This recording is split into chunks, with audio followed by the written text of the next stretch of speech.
Hello.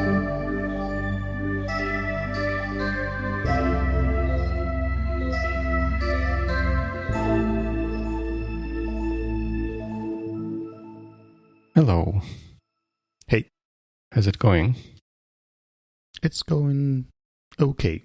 How's it going with you? It's going fine. The more so we have this next episode of Biweeklycast, number 22, and we are going to talk about slowdown with the same co-host as always. That's me, Dima Malenko. And I'm Slava Rudnitsky. We don't have follow-up today, do we? I don't think so. I think we can probably consider that a failure on my part, because I may have had something to follow up on, but I guess I haven't added that to the notes, so we don't have follow-up for today. Fortunately for us, there is always next episode, so yep.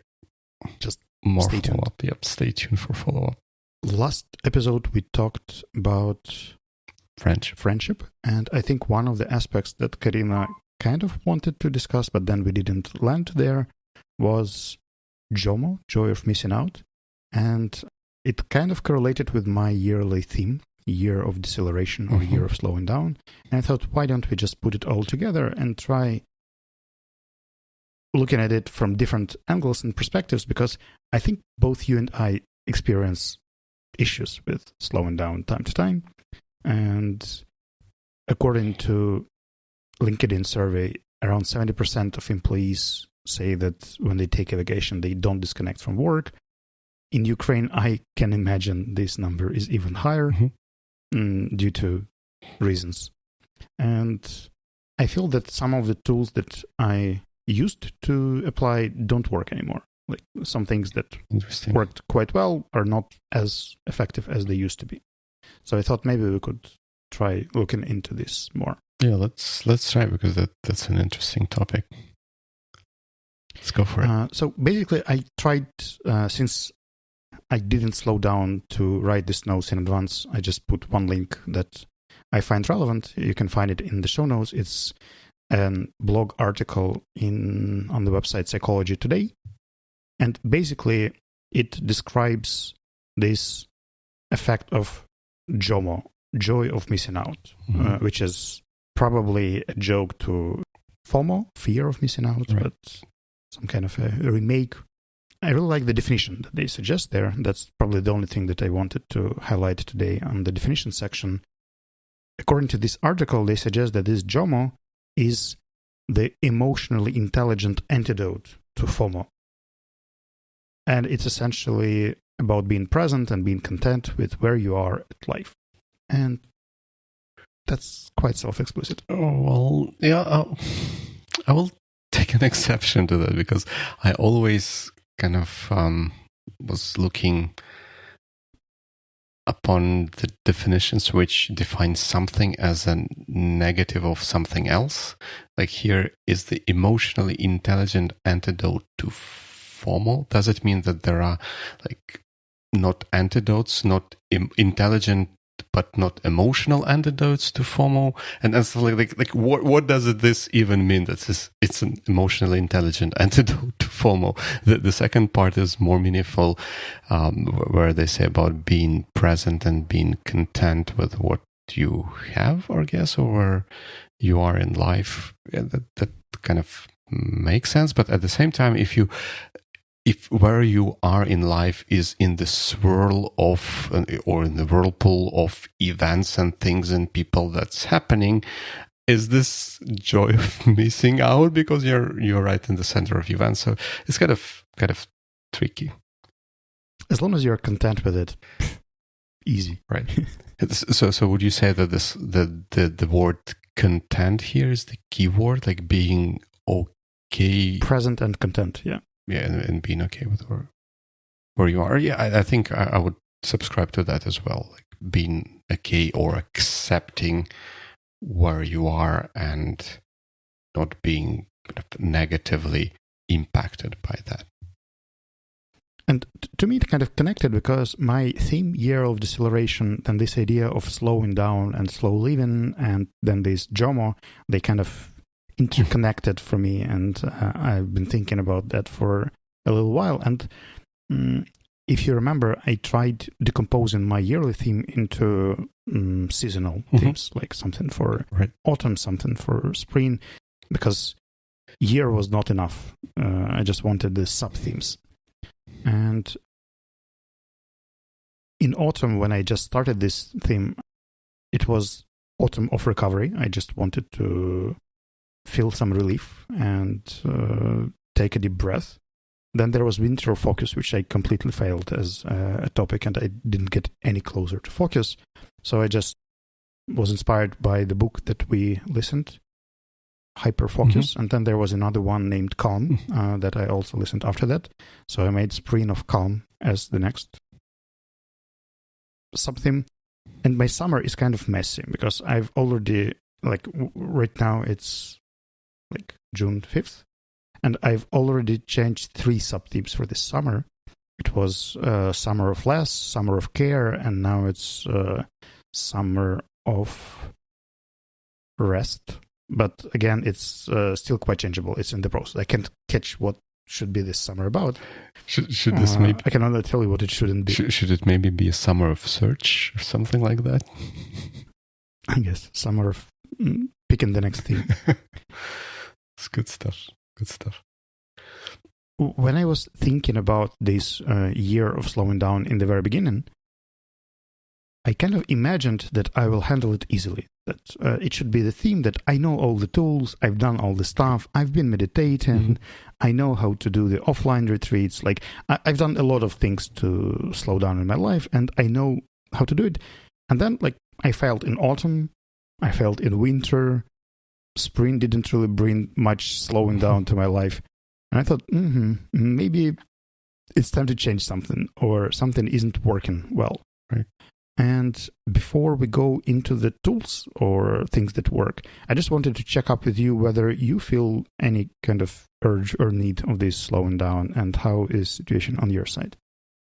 Right. Yeah, I feel like this is also very, very relevant for myself, because I, especially maybe last couple of months, were very intense, and kind of intense both in terms of the amount of work and other stuff that needed to be done, but also in the fact that it was kind of non-stop. It all the time, next and next and next and next thing came in. So I felt, but by the end of it, I felt like I'm really sort of exhausted and would appreciate a break. And the revelation for me was when on the tube, it happened so that maybe in the last couple of months, I was going to the office almost every day, even though usually I would go around 3 days a week or something like that. But I just felt that I get much more done in the office with people around and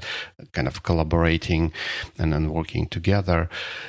But I was going to the office, and on the tube, I never stand on the escalator. I go either up or down, just because I don't have time. I need to be there faster. I have so much stuff to do. And I caught myself being annoyed at people who go up the escalator too slow for me. So I go behind them and I want to go faster. and I got annoyed at those people, and I said, wait, man, you're probably doing something wrong. And somehow, on the tube, they had those beautiful posters. One of which was slow down. They kind of their intention was to, in terms of safety, to make sure that people do not kind of slip as they're walking or something along those lines. But I thought that one had a nice, interesting metaphorical value as well. And the message of chill down, you will be there in time. It will be fine. And they replaced those posters with some egregiously, obnoxiously designed stuff that I want to now to go faster past those signs because they irritate me. So it's all wrong and twisted, but the topic is very relevant. That's really curious. Especially that you're irritated by the posters that do not tell you to slow down. Well, they tell me to slow down, but they do that in such distasteful way in terms of design. So it's like a school kid who uses different fonts and colors in Microsoft Word, and they design a poster. Great job. TFL, you can I do suggest better. that we start with a little memory journey. Like, have you ever experienced periods in your life like this? Something similar when you felt similar state of mind, I would say. All this rush and busyness and inability to slow down, even if you choose to. For as long as I can remember myself. Oh, so it's been quite... No, I think, yeah, it's been like this intense rhythm of life, I think, was with me all the time. Like, time is there not to be wasted. That was, and probably still is, the motto. Mm-hmm, mm-hmm. Because, I can definitely see that in my life there have been some periods. And periods, I mean, not just intervals, but also periods, like points when I stopped. One of those was when I quit my first teaching job, and I just gave myself about half a year not getting into something drastic. There was a side job and tutoring that kept me on, but basically it was 3 hours a day, 2 hours a day, and it was a totally different rhythm because it was after 5 years of studying and doing the second job in the evenings. So I've lived a number of years that were quite packed with debating activities, the second job, then the first job, and they kind of merged together. So when I quit this American English Center teaching streak, I just let myself chill, and that did slow me down. And that's how I eventually ended up with freelancing, and then it migrated into Savvy as a business. So I'm really happy that I took this pause to look around to see what I would like to be doing and how these things should turn. Interesting. Like, looking back, I think I probably never had anything like this. Even like the jobs, when I changed them, were in kind of quick succession. I never took a long break, and I don't even think I took like any meaningful break before jobs, which I come to regret a little bit now. Okay. Well, I think that's not just about the breaks, because another section when I thought it went fairly well was the period when we got a partner in our team. And I believe that I got rid of many functions and activities that I was doing and didn't jump into the new ones right away. I just took some time to observe and think how to prioritize myself and my time and my tasks. And that was also quite a useful change in my life. Basically, when there is a routine that you're in for years, it's kind of hard to change it without the context, without a dramatic shift. Right. I can use the metaphor of sleeping schedule. Back in the university times, I was a very night person. Like I would come home at 11 p.m. and stay up until 2 or 3 a.m. doing some stuff. Then it would be really challenging to wake up in the morning, but I would somehow do that, and it would go over and over again until Alexei Kolenga and I went to CELTA. It's a Cambridge course on teaching. And this thing was offline for 6 weeks in a different city. So basically, we would have to give up all the routines, all the stuff. And the challenge there was that we were renting a place pretty far away from the training location, from the venue. And to get there at 8 when the training started, we would have to wake up at 6. You can imagine that for the first week, it was a total disaster for me, because 6 is about the time I would just start getting rest, and there I would have to wake up, have breakfast, and then move somewhere and stay focused.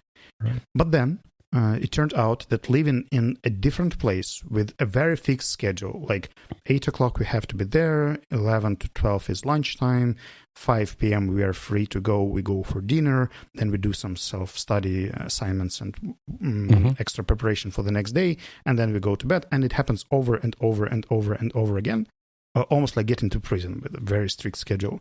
Right. It kind of reset me and recalibrated my feeling of like what I can get done, how I can manage my schedule.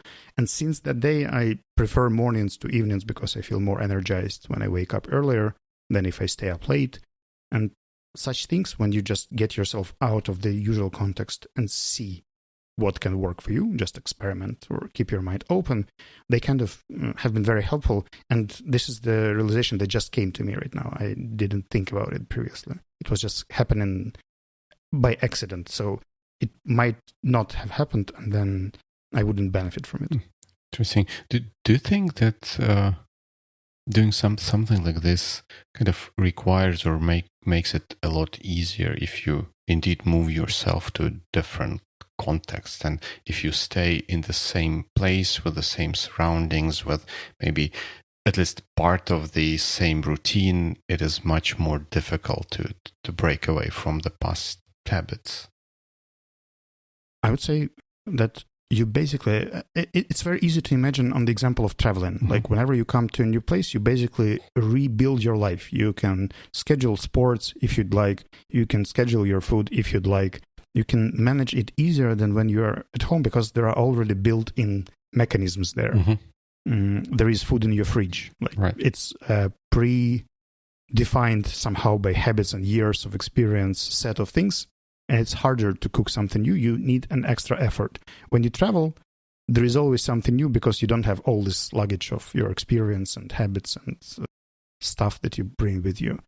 If you sit down to work somewhere, you just pick a place that is like probably with the flattest table and better internet, and you get into it. While at home, you need like 3 desktops, an extra closed space, special breathing exercise, and a carpet for your feet to feel grounded, and all this like lots of things just to get things done. While during the trip, you can just open your laptop in the coffee shop and get things done.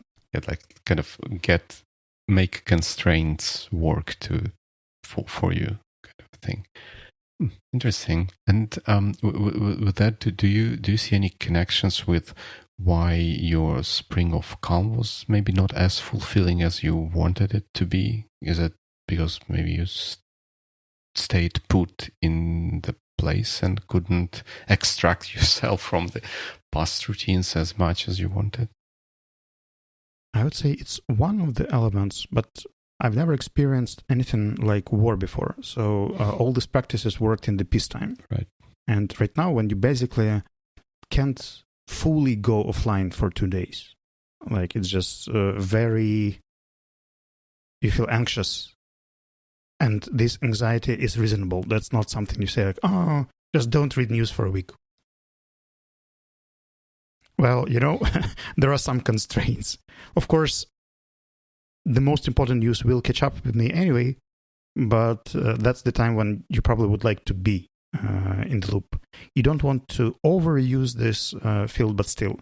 And then the second thing that I realized during this sprint of calm that kind of stopped me from doing this, I was too eager to jump into someone's requests. Like whenever somebody would need my help or need my attention, previously I would judge it. I would estimate my efforts that it would take or my resource that I have. And this time I almost constantly would say, yes, let's see how we can do that. And I've been in this mode for a year plus now, like just not saying no to stuff. And it's still hard. Like I realize right now that it might be one of the issues that basically I haven't rejected a single initiative or project since March. Probably it's the need of being useful and the need of keeping yourself busy, not to think about some stuff. So it's like an escape strategy. but it's destructive and it's ruining my mentality in the long term. So there should be something done. I should do something about it. Right. Yep. Yeah. I have the same feeling. Like I don't feel like I can really consciously cut off on the news. However, what really did happen in terms of news, I ever since the war started, I pay a lot less attention, if anything, to like non war related news. Like I barely know what's happening in the tech world and stuff like that. Like only every once in a while I would hear about the bigger stories, but I definitely cannot say that I'm on top of everything that goes on in the industry. Even to an extent that I used to be on top of stuff before that. Even that I was not like and at the toppest of the top, but now even worse than that.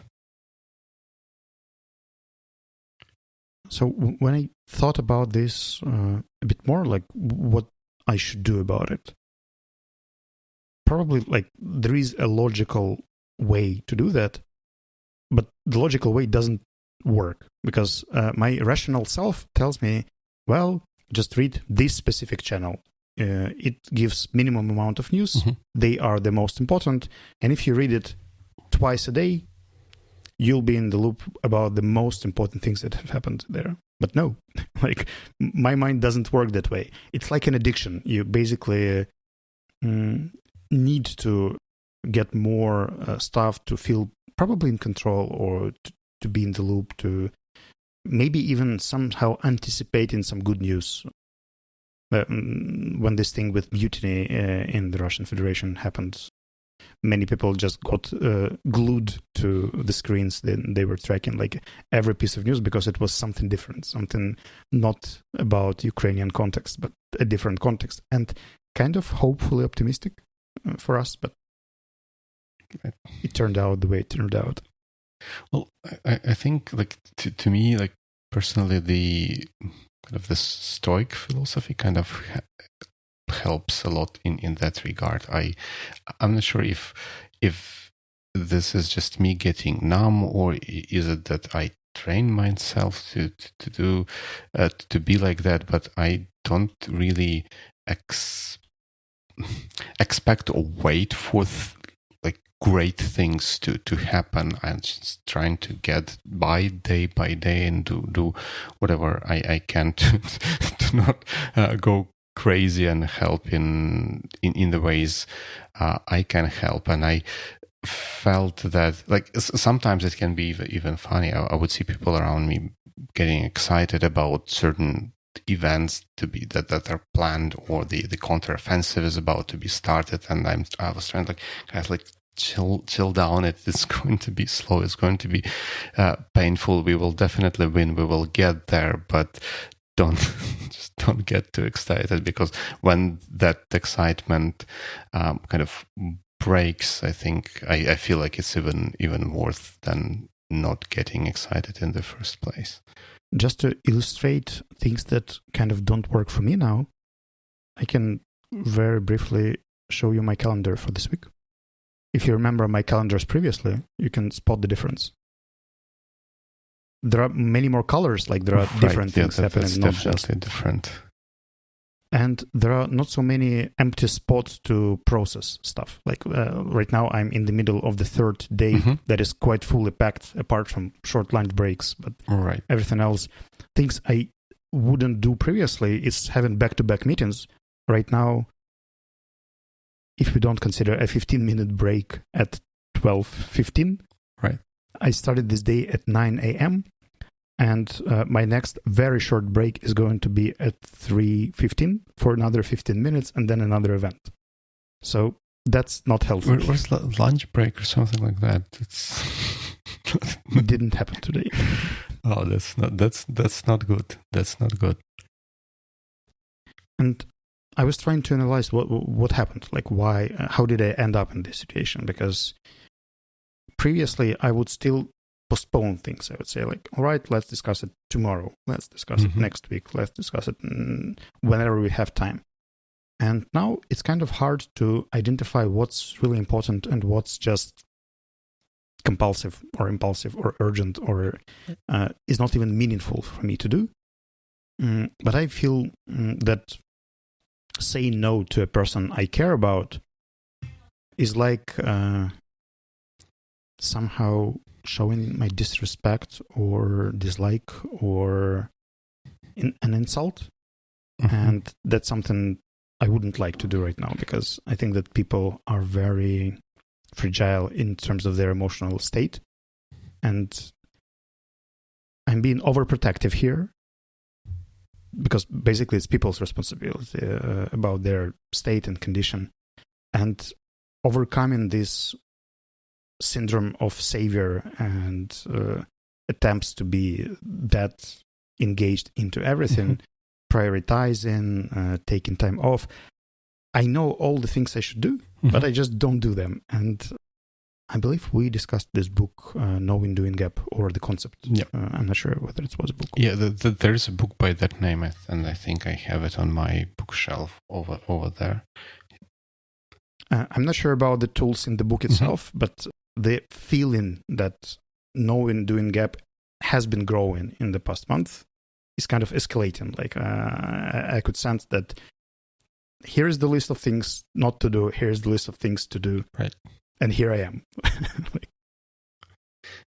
Yeah, I think I also feel the same way, and I was ever since we started talking, I was thinking about this joy of missing out thing, which something rubs me a little bit of a wrong way there, in a sense that this is kind of a little bit of a negative definition, because this is like a joy of letting things go, and missing out kind of has a negative connotation to it, right? It's just you missed thing, like you could have participated, you could have partaken in it, but you missed out, and you kind of being joyful about this, like which is not a bad thing, I guess. But I guess maybe would it be better if we kind of reformulate this of like joy of being intentional or something like this, so that you kind of choose what you do and you kind of let those other things kind of slide the way they want it, even to the extent that you are not evaluating yourself as missing out of them because you chose not to be part of that. And I think my calendar is also similar to yours. The only thing that saves that is that kind of in my work environment, it is kind of accepted that we have 12 to 1 lunch break, and people usually do not schedule meetings and stuff over that time. So there is this break, but other than that, it often can be back to back stuff. And before going to vacation, I started thinking that I needed to implement this idea that I had for a long time now. Of course, speaking of doing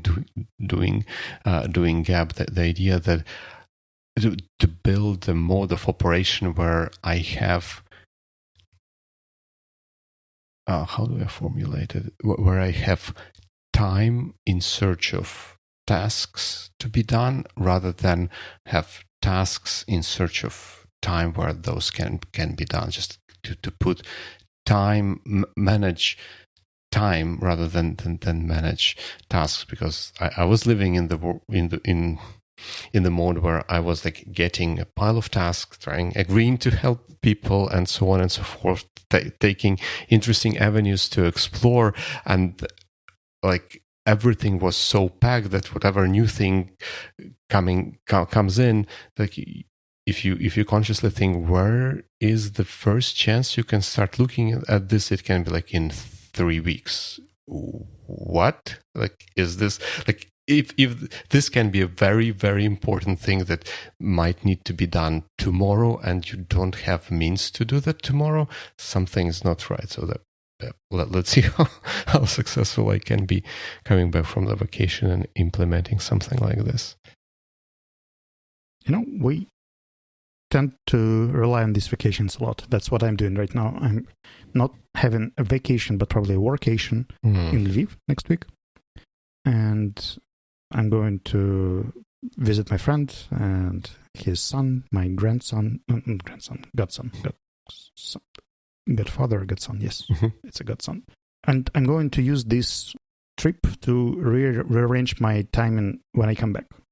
Like, I've rescheduled some meetings, I've canceled some stuff. What I did in the future, I put some stoppers to regular events that are happening. So some of them are going to be happening only by the end of July. Then by the end of August, I've already let people know that some things are going to change. And it kind of relieved some energy, but this energy is still not focused or not concentrated. And I could feel more recovery and motivation to do stuff when I was on the move. Like, even if I take a walk, like an hour walk somewhere out of my place, I would get more creative. I could think of something, my brain would work differently. And the motor rides would also work for me. Like, riding a motorcycle was very refreshing. That's why I'm going to take a bike trip to Lviv. Oh, wow. Then I'm going to come back from Lviv to Uman, which is a nice place, and we're going to have an Aspen reunion there with our group. And then I'll come back to Kiev. So with this triangle of traveling, I think I would like to recalibrate some of my approaches and methods and priorities. Hopefully they will get a bit straighter.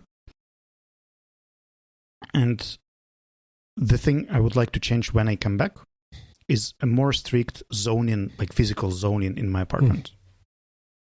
If you remember this video from CGP Grey about Spaceship U, right, sure. It was the COVID time thing about where work should happen, where leisure should happen. I'm going to be very intentional when I come back to put work to a specific place and spend very specific time at this specific place. Because I think that if time boxing doesn't work for me now, I should combine it with zoning. Like, I physically will leave this place, and that's where work stops. Like, everything else is not for work. I leave my phone here, and I don't take it with me. And hopefully it works. We'll see. Fingers crossed.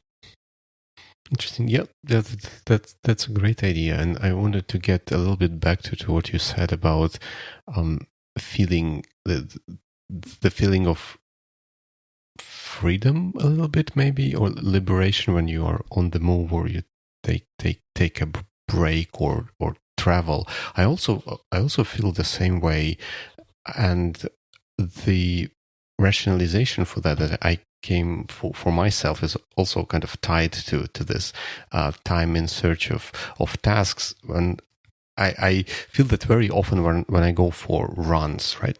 When I'm running, I generally do not expect myself to be able to do anything else. I'm on my own with my thoughts, and like, this is as much of an expectation as there can be. I cannot do any of the planned to do items and stuff like that. I'm just running. And I think that, at least for me, it seems to be creating this environment where I can now choose where to spend my time, even if it's like, if this decision is whimsical, whatever kind of whatever is the thing I heard last on the podcast or something like that in the audio book. But it creates this freedom for me to choose the avenue where to go, whereas in normal mode of operation you have like a billion of, I'm exaggerating, to-do lists, like items, tasks, requests, questions that you have to process, and it doesn't really create a feeling that you're maybe in control, or in control as much over where you apply yourself, or maybe you control, you choose, prioritize those requests, but that feeling of freedom or liberty to choose completely freely what you are doing next is just not there. And changing the surroundings can help that, recreate that feeling. And I think one of the mistakes that I would repeat over and over again was trying to come back to the routines that worked previously. For example, in my case, it was swimming. Swimming used to work for me, like your jogging activity that you just described. And I tried getting back to swimming like 6 times for the past year. I would come back, I would like schedule stuff, and then it just wouldn't give me the same effect that I expected. And some things actually change, and we can remember things working, and it's great if they're working. But if they're not, probably it's time to move on or just give up this idea. One idea I can't give up right now, it's music. Like I'm still making efforts and getting back to some musical instruments. I got this ukulele thing, and it kind of brings me new emotions right now. So I'm trying to rediscover this territory again. But I can imagine that people sometimes expect to be the same, like that the same mechanism, the same tools would work again or would work over. I can give an example of meditations here. I would meditate with Headspace for 3 years, and I knew this practice very well. So my thought was, all right, I'll just get another subscription. I will turn on these guided meditations and I'll be meditating. And guess what? Nope. Like my mind has already adapted to this. It knows how it's going to happen, and it wonders much more than it would wonder previously. Yes, it's like with those subscriptions and maybe subscriptions to gyms and other similar services. I feel like those creators of those services kind of indulge in a little bit of abuse over all of us, because it does have this feeling when you want to subscribe for Audible, like I want to read or listen to more audiobooks, I want to do meditation. You kind of feel like, oh, if only I pay this tax in form of this subscription, someone will magically turn things for better for me. And unfortunately, it doesn't work this way. It doesn't work like tax, right? You don't get much in return unless you continue investing in that with the most precious thing that you've got. That's your time and energy. Interesting. Plus, we could actually doubt our decision in the first place, because I know how to meditate. Like, I remember those routines. And what prevents me from sitting and doing that? Why do you need a subscription in the first place? Why do you need these external commitments and systems and schedule to do stuff that I would like to do? Or maybe it's just easier to admit that I don't, and that I don't need meditation. And yes, like meditation is on this slowing down checklist, but it's not the practice that helps me now. What can help me? Like maybe drawing or more walks or, I don't know, sculpture or something else, something I haven't tried yet. One of my recent discoveries is, I think I haven't showed you this amazing tea house at Podil in Kiev. They have this beautiful summer yard, and that's like a corner of peace and quiet. They bring you this Chinese type of tea where you have to pour it every 30 seconds or every minute, then split it between people, then pour it again. And I'm not sure what the name of this technique is, but it's very different from just having, all your tea already in the kettle ready and waiting for you. And it takes about an hour or an hour and a half just to get through this tea ceremony by yourself or with a friend among the trees and with a beautiful quiet place that doesn't provoke you with any screens or notifications or anything along those lines. And such things, they don't require a subscription. They require a desire and your awareness that it helps. Like, I came there, it helped me. I'd like to come back and do it once more, and then once more, and then once more. I tried meditation. This time it doesn't work, or this approach doesn't work. Just let it go. Give it up. Let's try something else. There is a long list of things to do. Yep, that makes a lot of sense. And I wanted to ask you if this is common nowadays in Kiev and in Ukraine in general for like coffee shops and maybe cafes and restaurants to have a signage saying like no laptops are allowed and stuff like that, to let's say force, but to entice people to spend time slower and talking with their friends and stuff like that. I wouldn't say it's common. I think that some places like this tea house, they're just built differently. They don't even have regular tables. So you may come with a laptop, but it just would feel awkward because, firstly, most of their places are outside without sockets. Right. So you can't just work there permanently or regularly. You can come for a call, but still it's a weird place to have a call from because Wi-Fi could be also not really reliable. But most coffee shops are quite work related. Don't think that they're noisy. Like I can't really work or get some meaningful work done in public places unless I'm traveling. In this case, some superpowers just emerge and right. I think here in London, it's not to say quite common, but it's definitely not rare for especially smaller coffee shops and places like that to post a signage like "Please no laptops" and stuff like that, just to get people maybe focused on drinking and talking and contemplating the moment. I think the closest we could get was a table with no laptops. There would be like this big round table and people would have to come there not to work but to talk. Interesting. And speaking of slowing things, and your story about this Chinese tea house kind of reminded me. Was it like several weeks ago? I went to a Q&A session with London-based photographer called Alan Scheller, from whom I got this picture over here. It was the Q&A took place in a bar in central London, like in quite a posh place with a delicacy store on the first floor. Then on the second floor there was something else, like maybe gallery or something like this, and the third floor was bar with exhibition space and stuff like that. I was running late for the event, as you can imagine, with packed schedule and stuff like that. But then the event itself was really, really great. And then when it was over, I had a word with Alan. He signed that poster that I bought, and then I decided that, hey, wait, maybe I should not rush back home or whatever thing was next for me. And I said, like, hey, what if I sit here and get a cocktail and kind of absorb the moment and kind of maybe and enjoy it a little bit. And I did that, and I was really, really happy that I've done so.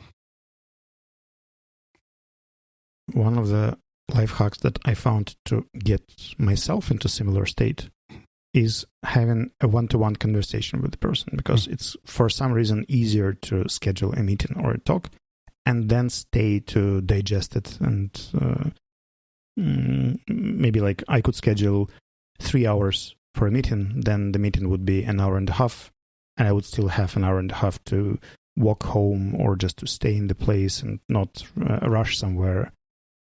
That's probably the only thing that kind of helped me out to get this some space or extra space, because it was boxed for something else or someone else.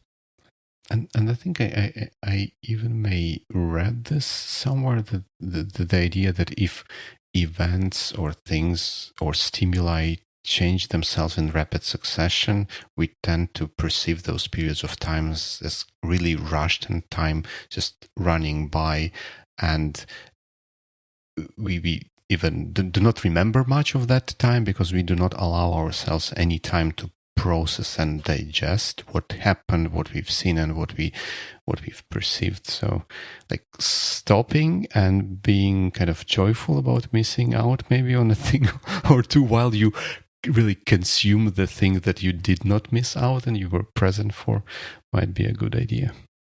That is true. And, at this point, it feels that there are a lot of approaches, methods, and tools. And it works for me a lot like a diet. If you abruptly change all your nutrition, like the way you cook, the way you eat, the way you drink, it's not as sustainable as if you build in these habits into your life. And let's say that you just start drinking water. Everything else remains the same. Then you slowly not give up on sugar, but cut down on sugar. Then you build on top of that, and you reduce pastries and bread and some kind of wheat-based products. And then it kind of levels up, yeah? And you can make some exceptions, it can be flexible. But whenever I tried to go into the winter of focus, I would just force myself to do all this stuff, like wake up, breathing activities, meditation, a walk, and it would so much change all the things that I was relying on that it kind of brought the anxiety and irritation back.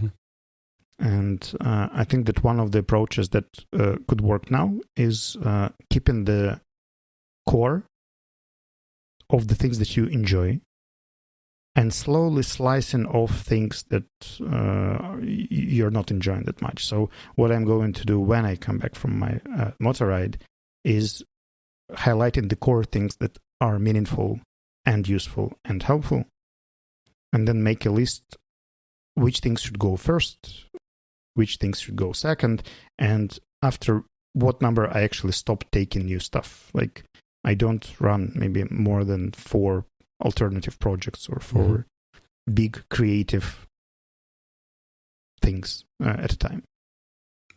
Right, and I guess what I would also add to that, I'd like +1 to kind of incremental sort of approach, because like breaking everything all at once creates, at least in me, creates a massive kind of resistance response. Like, no, we need to get back to safety of what we already have established and stuff like that. And it feels too broken, and doing one step at a time feels much more natural and sustainable, if I may use this word. But also, I think to me, I found that those changes, one has to expect that those changes will not always be changes for good. You may start trying something and see like, yeah, it's not working. Like, I imagine myself like really doing this stuff, enjoying, but in practice it turns out that like, I'm not enjoying this as much, and it becomes like a forcing dynamic there, where I force myself to do stuff, and that would be a time maybe to stop and reconsider and try something else. Or maybe it may turn out that the old thing was not as bad, because all the other alternatives are maybe even worse for some individual. So experimenting. One of the things I'm going to do here as well is to make some kind of an audit of some routines, habits, and activities to see their impact on my life and my living. For instance, my attitude to my phone and the way I take it with me is a huge deal. Like, if I manage to change this one single thing, it can free up a lot of space in my life. So I think that phone and zoning away from the laptop would be 2 things that I would focus on at the very beginning. But then there is another list of habits. And what if it doesn't work? Like, what if I don't manage to defeat my habit of scrolling the stuff? Like, where do I focus next? Because I think that previously, when I would have this very rigid approach, and I would say like I should definitely overcome this before I move to the next stage, kind of blocked me, because what if I don't? Like, what if it doesn't work? And that's where I like this themes approach more, because if I have a theme of, let's say, just less information, reducing the number of information, or getting the most essential things only, and filtering everything else as much as I can. And there are alternatives and different ways to do that. Giving up the phone, maybe I can keep the phone, but I can block some apps there. Or I could still keep the most essential news channels to just stay alert in case of emergency, but remove some of the messengers from the phone itself, and just get this news in a specific place, in a specific time, in a specific way I would like it to be managed. And you never know how it's going to work. It's a long way. It's a big thing. And I still have like 4.5 months to go. But, I could say that maybe sometimes 1 year is not enough. It very well may be. It very well may be. It's good stuff. And I was once again circling back to this JOMO, which sounds nice. Do you think we can reformulate this as a job, like joy of being present, or something like that? I think it should sound something like joba, joy of being aware, or joba. Yep, I like it. Joba. Nailed. Now we have to publish it so it goes live and no right. copyright it. Merge, jobamerge.com and stuff like that. Please no. That's more stuff. That's opposite of this. That's opposite of this idea. Well, I think that this topic actually deserves another episode in a few months, just to see how these things went, because I'm already curious how it's going to turn out. And this curiosity is kind of a good sign, because whenever I feel super curious about something, it's not the excitement, it's not the thrill, but it's the curiosity. This is something that leads me through the darkest days and gets me through the hardest challenges. And I'm really happy that through our episode today, I managed to find this curiosity again. Oh, wow. Yeah, that sounds great. Cheers to curiosity. And hopefully people could share some of their thoughts. If they would like to do that, they could use any of our social platforms. They could text us directly or leave a comment on YouTube. Right. Or is there a... Yeah, on Spotify, there are some things like polls and Q&As. Maybe I'll start using that a little bit more. I think in the past episode, for the previous episode, I created some sort of poll, but I'm not sure if anyone has actually replied to that. But if you are inclined to do so, please check out our podcast and episodes on Spotify to see what's there. And if you're here just for a good conversation, it was good to talk to you. Yep. And wish you a good week. Yeah, good weeks. Good weeks.